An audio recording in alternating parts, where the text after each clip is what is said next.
Assalamualaikum warahmatullahi wabarakatuh. Selamat pagi anak-anakku sekalian. Semoga kalian tetap sehat walafiat walaupun ada di rumah ya.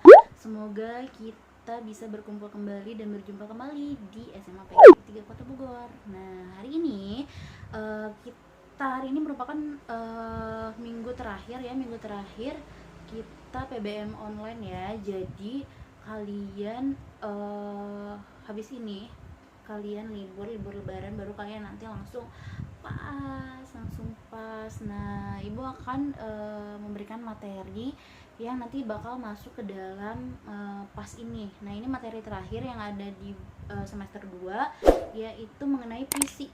Nah, pasti bu yakin di antara kalian ini udah ada yang pasti pernah sih, soalnya di SD-nya, di SMP-nya itu pasti udah pernah bikin puisi, baca puisi, bahkan lomba puisi ya.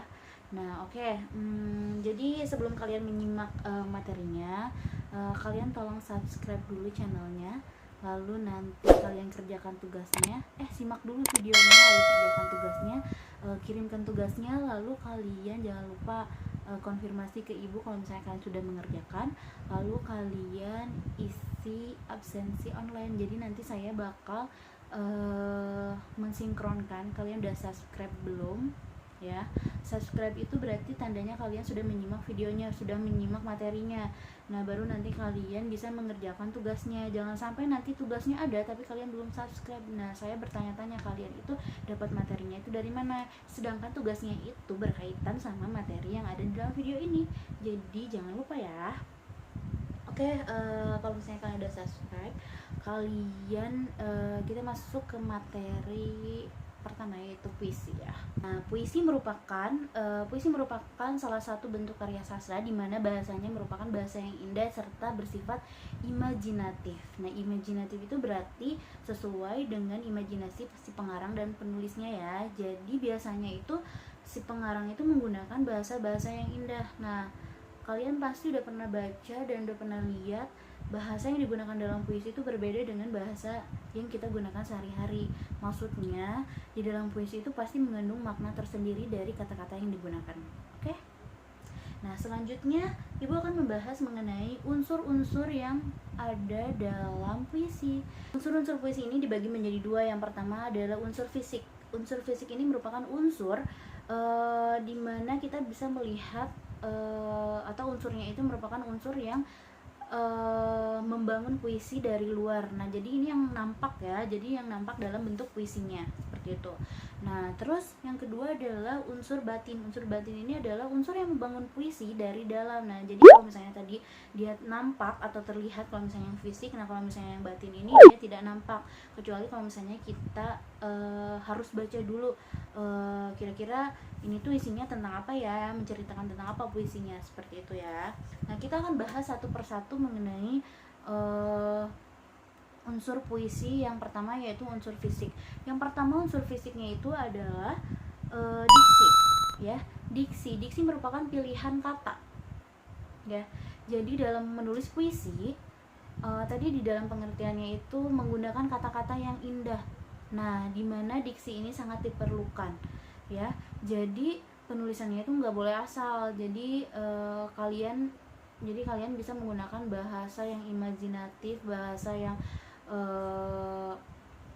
indah. Misalnya kalau misalnya kalian pernah lihat pernah baca puisi, biasanya ada yang kata-kata gombal, atau misalnya wajahnya bagaikan purnama, wajahnya bagaikan rembulan. Bukan berarti wajahnya itu bulat kayak rembulan, terus habis itu ada matanya, ada hidungnya. Nah, itu bukan seperti itu ya, tapi wajahnya seperti rembulan itu kan, kalau misalnya rembulan di malam hari itu bersinar dan itu cantik. Nah, itu diibaratkan seperti itu.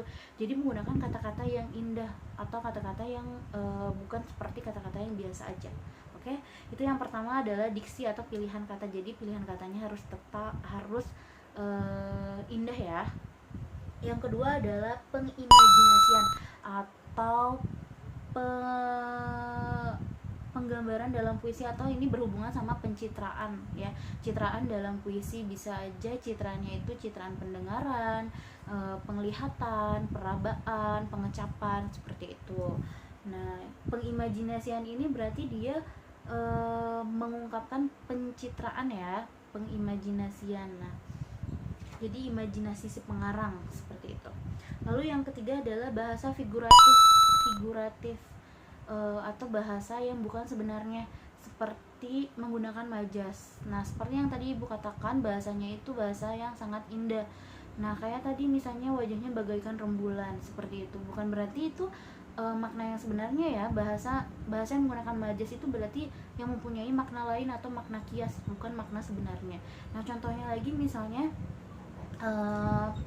ada puisi judulnya itu adalah di meja makan. Terus ada kata-kata dia itu di situ ada satu bait yang menyatakan bahwa saus tomat di mata. Bukan berarti di dalam ceritanya tersebut, di dalam puisinya tersebut menceritakan bahwa saus tomat itu nempelnya di mata. Bukan berarti itu menggunakan majas atau menggunakan kata kiasan yang berarti maknanya lain ya. Bukan berarti saus tomat ada di mata, seperti itu. Maknanya lain itu contohnya seperti ini. Kalian bisa menerka kira-kira saus tomat di mata itu maknanya apa ya. Nah, contohnya kalau misalnya kalian nempelin mata kalian dengan yang namanya saus, entah itu saus tomat atau saus cabai, pasti kalian ngerasa apa? Pasti kalian ngerasa perih kan. Nah, itu puisinya berarti yang tadinya lariknya itu menggunakan kalimat yang saus tomat pada mata, itu berarti dia itu menceritakan tentang kepedihan. Nah, sama kayak misalnya kalian ini nempelin saus di mata kalian ya. Jadi itu tadi saus yang ada di mata itu merupakan bahasa kiasan, bukan bahasa sebenarnya, seperti itu. Lalu selanjutnya ada rima dan ritma. Rima itu pengulangan bunyi pada puisi. Nah, contohnya sama kayak pantun, belakangnya itu misalnya ABAB atau misalnya AAA, semuanya seperti itu ya. Misalnya kayak cintaku padamu bagai air yang di laut, berarti bunyi yang terakhirnya itu ut kan, ut gitu kan. Nah, berarti yang keduanya itu dia menggunakan ut lagi misalnya. Terus cintaku padamu tak akan terpaut. Nah, itu kan berarti rimanya sama kan, ut atau aa ya. Nah, seperti itu. Lalu ada ritma itu pertentangan bunyi. Misalnya kalau misalnya kalian membaca, kalian bisa tahu nih ini tuh termasuknya nada tinggi atau nada rendah, pembacaannya, intonasinya seperti itu, panjang pendeknya seperti apa, kayak gitu. Itu rima dan ritma. Nah, terakhir ada tipografi. Tipografi itu bukan ya pasti berhubungan sama tulisan, sama bentuk tulisan. Nah, kayak gitu. Jadi nanti tipografi itu merupakan tatanan bait dalam puisi atau larik dalam puisi. Jadi merupakan bentuk puisinya itu bentuknya seperti apa. Nah, kalian bisa lihat contoh dari puisi Sutardi Kazom Bahri yang judulnya itu tragedi Winka dan Sihka. Jadi nanti kalian bisa lihat contohnya di sini ya. Judulnya itu adalah tragedi Sihka dan Winka, seperti itu. Jadi itu tuh tipografinya itu nggak melulu puisinya itu yang biasanya kalian lihat dan kalian tahu tuh puisinya sama kayak pantun misalnya 4 kayak gitu. Nah, tapi enggak, ini tuh puisi ini kalian bebas, kalian terserah kalian mau nulisnya itu dari mana ke mana, yang penting nanti maknanya itu tersampaikan ya. Jadi kalau misalnya yang tadi tragedi Winka dan Sihka itu dia bentuknya itu unik banget, bentuknya itu kayak zigzag. Jadi kalian bacanya itu pokoknya nanti kalian lihat deh, itu tuh unik banget bentuknya seperti apa gitu ya. Nah, itu merupakan beberapa unsur fisik. Nah, kita ulangi lagi ya. Kalau misalnya unsur fisik itu tadi ada diksi itu pilihan kata. Lalu ada pengimajinasian ya, pengimajinasian yang berhubungan sama citraan panca indera. Lalu ada rima dan ritma. Rima itu pengulangan bunyi, kalau misalnya ritma itu pertentangan bunyi. Ya, misalnya tinggi, rendah, panjang, pendek, seperti itu. Lalu ada penggunaan majas ya, penggunaan majas atau gaya bahasa. Kayak tadi menggunakan bahasa kiasan seperti itu. Lalu terakhir adalah tipografi. Tipografi itu merupakan bentuk puisinya secara fisik itu seperti apa. Oke. Jadi tadi ada 1 2 3 4 5. Ada 5 dari unsur fisik si puisi tersebut. Oke. Nah, selanjutnya adalah kalau tadi fisik, nah sekarang adalah unsur batin. Unsur batin puisi merupakan unsur yang membangun puisi dari dalam. Dari dalam berarti nggak kelihatan kan, kecuali kalau misalnya kita baca puisi tersebut dan memahami puisi tersebut itu isinya tentang apa. Oke, kalau misalnya tadi ada 5 ya, ada 5 nih ya, ada 5. Nah, kalau misalnya di batin itu dia ada 1 2 3 4. Cuma ada 4, bedanya cuma 1 sih. Nah, jadi yang pertama itu adalah ada tema. Nah, ada tema. Kalau misalnya di batin itu ada tema. Tema itu berarti dia itu pokok atau gagasan yang ada dalam puisi tersebut. Kira-kira puisi itu menceritakan tentang apa? Misalnya kesedihan, kematian, atau peperangan. Nah, ya. Jadi intinya itu gagasan pokoknya itu apa? Puisi itu menceritakan tentang apa? Seperti itu. Lalu yang kedua ada perasaan. Perasaan itu berarti suasana si pengarang, suasana yang akan disampaikan si pengarang melalui puisi tersebut ya. Misalnya puisinya itu bersuasana senang, gembira, sedih, kecewa. Nah, itu merupakan suasana.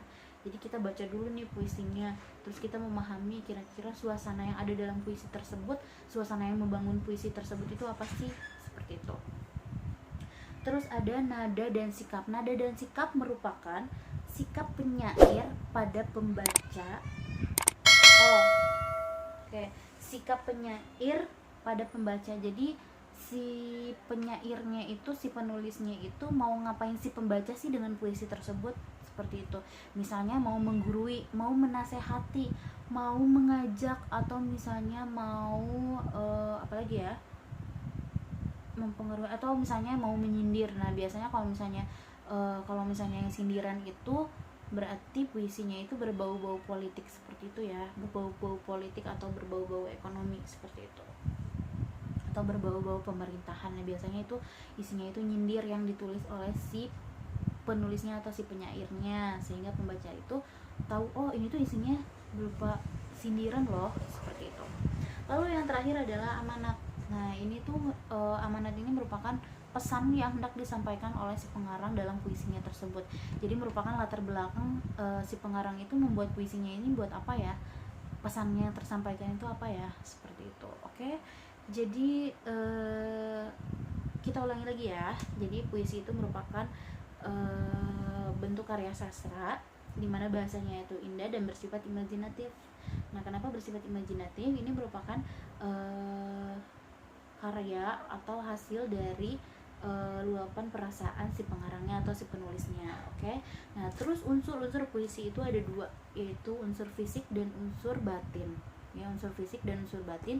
Kalau misalnya unsur fisik itu unsur yang terlihat, ya, yang terlihat, yang nampak dalam puisi tersebut. Jadi kita tuh bisa tahu, kita tuh bisa lihat kalau secara garis besarnya, secara fisiknya aja gitu. Nah, itu merupakan unsur fisiknya. Nah, yang kedua adalah unsur batinnya. Unsur batinnya ini merupakan unsur yang membangun puisi dari dalam, seperti tema, amanat, terus habis itu ada nada, terus satu lagi itu adalah ada perasaannya. Oke. Nah, itu aja materinya. Jadi kalian nanti bisa lihat di LKS kalian mengenai puisi. Ada di halaman 49, kalian bisa baca lebih lengkapnya. Lalu tugasnya adalah kalian tolong analisis ya. Tugasnya adalah kalian tolong simak pembacaan puisi yang dibacakan oleh Maya Safira dengan judul itu Cinta Tuhan Semata. Puisi Cinta Tuhan Semata karya Denny J.A. ya, karya Denny J.A. Nanti saya akan tampilkan link YouTube-nya di bawah ini. Jadi nanti tolong kalian simak puisi tersebut, simaknya sampai habis ya, jangan sampai enggak. Soalnya itu puisinya dan pembacanya keren banget, keren parah. Nah, terus habis gitu kalian tolong tentukan unsur-unsur. Kalau tadi unsurnya kan ada 2, nah kalian hanya menentukan unsur batinnya aja. Jadi fisiknya itu nggak usah, karena ini dibacakan ya, bukan kalian yang membaca, tapi kalian mendengarkan atau menyimak ya. Yang pertama kalian menentukan temanya apa ya, tema dari puisi yang dibacakan oleh Maya Safira itu, lalu perasaannya itu tentang apa, terus nadanya itu tentang apa, lalu terakhir itu amanatnya tentang apa, serta tolong kalian beri komentar tentang pembacaan puisi yang dibacakan oleh Maya Safira tersebut ya. Jadi ada 5 nomor. Yang pertama tema, terus ada nada, ada perasaan, ada amanat, serta kalian berikan komentar terhadap pembacaan puisi tersebut. Seperti itu. Tugasnya, kalau misalnya kemarin kalian, tugas-tugas sebelumnya itu kalian mengirimkan saya dalam bentuk file Word ya, file Word. Kali ini kalian tolong kerjakan di buku saja, di buku catatan kalian. Kalian tulis dengan tulisan yang rapi, boleh menggunakan pensil berwarna atau spidol atau apalah, yang penting kalian kreatif dan tulisannya bisa terbaca. Lalu kalian fotokan dan kirimkan ke email saya. Setelah itu kalian konfirmasi kalau misalnya kalian sudah selesai dan kalian sudah mengirimkan tugasnya, biar nanti saya cek tugas kalian itu udah masuk atau belum. Kalau misalnya belum, kalian boleh mengirimkannya lagi ya. Tugas ditunggu sampai jam 1 siang. Nah, setelah itu kalian tolong isi absensi online-nya yang bakal nanti saya kirim ya. Kalian tolong jangan lupa kerjakan sendiri, tolong kerjakan menggunakan bahasa sendiri, tidak menggunakan atau tidak mencontek hasil dari temannya. Oke, jadi kalau misalnya kalian mau bertanya, kalian boleh tanyakan langsung pada saya ya. Kalian bisa baca materi yang ada di LKS juga mengenai puisi, itu juga ada. Nah, jadi cukup sekian, semoga kalian semuanya sehat selalu serta dilancarkan nanti pas ujiannya. Oh iya, ujiannya materinya dari bab 2 saja ya, dari negosiasi sampai yang terakhir itu puisi ya. Tolong perbanyak latihannya di LKS, insya Allah soalnya gampang-gampang kalau misalnya kalian belajar ya. Oke, wassalamualaikum warahmatullahi wabarakatuh.